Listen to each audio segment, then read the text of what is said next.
I was gonna really quick just tell you what happened with the car and why there was no updates for a while. To make a really long story short, the first motor that was in this car blew up at the shop I got it dyno tuned at. So I did finish the car. I got it all done all together, had it somewhat running enough that it was drivable. Just what I could do with HP tuners from my knowledge was very limited. So, but it did start, did run. Everything was good. Everything is finished. And it went to the shop to get tuned. They had it on the dyno, ran it. I think it made a little bit below 500 horse on 11 pounds. And it was still fine, you know, come off the dyno. And then on the initial test drive, I guess, pulling back into their shop is when they said they heard the noise. So we thought maybe it was just lifters or something. I got it home, tore it apart, found out that the block had a crack in it, and I'll post a picture of that in here. Pretty much it was shot.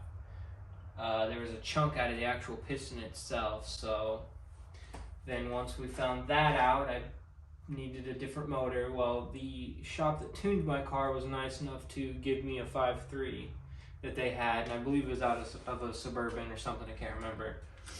But it's a Gen 3 5.3, which I then took to a machine shop that they recommended to get built. Motor number 2 now, second motor.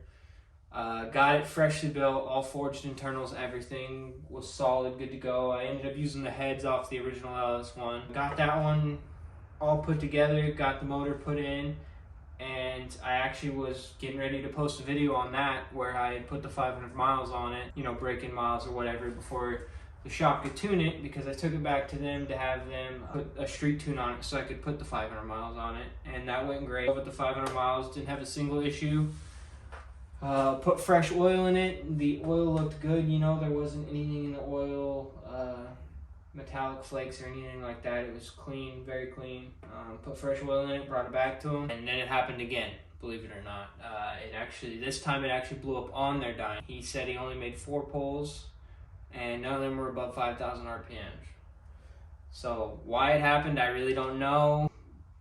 Honestly, I have no clue. And I pulled that engine, and that's why I didn't post that video, because I had a couple people asking about updates, and I wasn't able to get one. So, and just kind of been really frustrated with this whole thing. So I pulled that engine, took it back to the machine shop because they said they would fix it. They stood by their work and said they would tear it apart, find out what was wrong with it. So they tore it apart, and it turns out it was the rod bearing. Put it all back together, new bearings, new rod, made sure everything was still good and in spec. He said everything else in the engine looked good. So they got it all back together.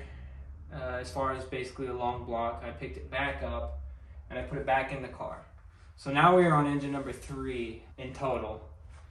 As far as still the same engine, but it's been rebuilt twice now. It is starting running. It has good oil pressure. So far so good on this one. I do have to put like another 450 miles on it before I can change the oil. And I'm going to take it back to them one last time and hopefully don't have any problems this time. I'm not sure. So I gotta get the miles on the car, and then we're gonna see how it goes from there. I'll kind of do a quick walk around and show you some of the stuff that's new on the car.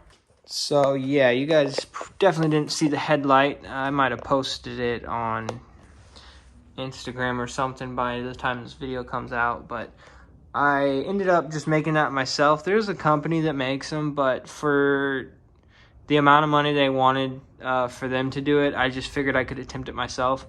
These are the cheap Spider Halo headlights. You know, I wasn't worried if I ruined them. Honestly, I think it turned out pretty good. It's basically $30 worth of material, and I spent like a day and a half on it, you know, just trying to get it perfect. And it turned out nice. It's not perfectly in line with the turbo, but it definitely is hitting about half of it, I would say. And the reason I did that, I didn't want to take out the low beam. I wanted to keep that in there and just remove the high beam on this side. So I just angled it to where it would hit just enough of the turbo that I'm okay with it. I mean, some airflow is better than none. Got the turbo guard put on it. Everything in here pretty much stayed the same. It's got the new wheels on it. I'm pretty sure I showed those. I can't remember, or at least talked about getting them. I did put the duckbill spoiler on, and I got the deck lid. It's dirty as shit right now, but I got the deck lid and everything repainted and got this put on. It is finally plated for the first time in 3 years, so that's pretty cool. Other things I did while it was down and broken, I put the new steering wheel in with the quick release.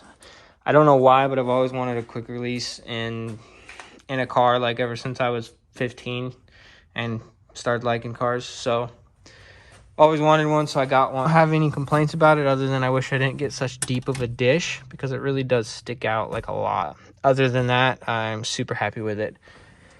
I always had the AFR gauge for quite some time, but while the first or second engine was out of the car, I did install a boost gauge, which does work. I got that all hooked up, and I did install an oil pressure gauge because the GTO doesn't come with one from the factory. It literally just tells you when you don't have any oil pressure. I wanted something where I could see in real time how much oil pressure I have. I did install a suede headliner. My old one was sagging. You can't see it, obviously. It's just too dark in here, but it turned out really nice, and I'm very happy with it, so...